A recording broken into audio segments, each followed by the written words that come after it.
در این ویدیو به معرفی و بررسی یه ابزار جدید در تریدینگ ویو خواهیم پرداخت که بهتون کمک میکنه تغییرات مومنتوم و انحرافات از روند اصلی بازار رو شناسایی کرده و به طور دقیق نقاطی که احتمال تغییر روند دارن رو بتونید مشخص کنید. پیشنهاد میکنم این ویدیو رو از دست ندین و تا انتها با بنده همراه باشید.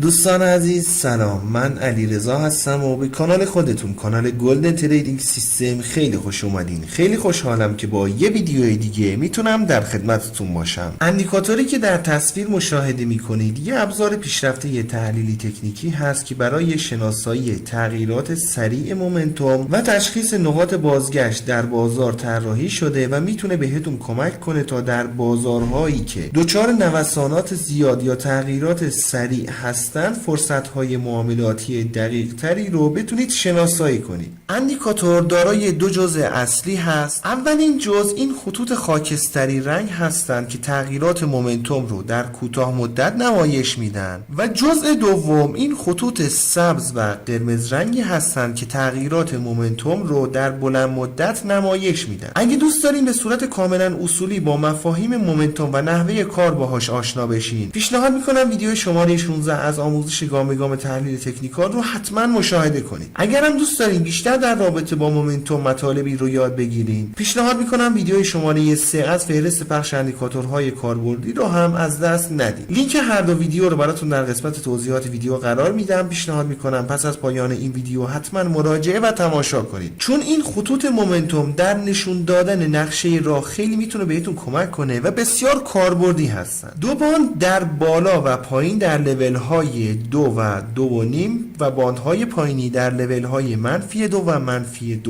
مشاهده میکنیم که برای نشون دادن نواحی با مومنتوم بالا یا همون حدهای اشباع در نظر گرفته شده. در صورتی که خط مومنتوم کوتاه مدت به این نواحی برسه، نشون دهنده مومنتوم شدید در مارکت خواهد بود. حالا هنگامی که خط مومنتوم کوتاه مدت پس از رسیدن به این نواحی از این نواحی به سمت لول 0 برگرده و هم جهت با مومنتوم بلند مدت هم باشه، اندیکاتور میاد هم روی چارت و هم بر روی اندیکاتور یه سری سیگنال های بازگشتی بر روی چارت قرار میده که میتونید ازش برای ورود به معامله در جهت روند استفاده کنید. در رابطه با نحوه کار با این سیگنال های بازگشتی، در صورتی که بخوایم به تنهایی با این سیگنال ها اقدام به معامله کنیم، قاعدتا سیگنال های فالس زیادی رو دریافت میکنیم، ولی در صورتی که با سایر فاکتورهای تحلیلی تکنیکی ترکیب بشه، قطعا میتونه به یکی از بهترین اجزای سیستم معاملاتیتون تبدیل بشه. برای فیلتر کردن اینجور سیگنال ها هم پیشنهاد من به شما اندیکاتور تمساح آقای بیل ویلیامز هست که در این ویدیو که تصویرش رو الان روی صفحه مشاهده میکنید به صورت کامل بهش پرداختیم. لینک این ویدیو رو هم براتون در قسمت توضیحات ویدیو قرار میدم. پیشنهاد میکنم حتما مراجعه و تماشا کنید. ولی خود اندیکاتور هم یه قابلیتی داره که در بررسی هایی که انجام شده میتونه سیگنال های فالس رو پوشش بده. اگر دقت کنید، زمانی که مومنتوم کوتاه مدت به آستانه های بالایی یا پایینی میرسه، مومنتوم بلند مدت هم در همون جهت به سمت پایین یا بالا حرکتش رو انجام میده. اگر شما صبر کنید تا مومنتوم بلند مدت در جهت سیگنال صادر شده حرکتش رو انجام بده، باز میتونه نقاط ورود مناسبی رو بهتون بده. ولی این روش هم یه ایرادی داره که سیگنال ها زمانی صادر میشن که ممکنه مومنتوم بلند مدت تغییر فاز یا همون تغییر رنگ رو انجام بده. ولی گاهی اوقات مثل این سیگنال صعودی بازگشتی که داریم، پس از صدور سیگنال بازگشتی مومنتوم بلند مدت تغییر فاز رو انجام نمیده. بعدش که مومنتوم بلند مدت به سمت بالا حرکتش رو انجام میده، میتونید در جهت روند فعلی اقدام معامله کنید. یا اینکه مثل این سیگنال بازگشتی نزولی پس از صدور سیگنال تغییر فاز در مومنتوم بلند مدت مشاهده نمیشه. حالا زمانی که مومنتوم بلند مدت شروع به حرکت به سمت پایین میکنه، شما میتونید اقدام به معامله در جهت پایین کنید. با این تکنیک ها میتونید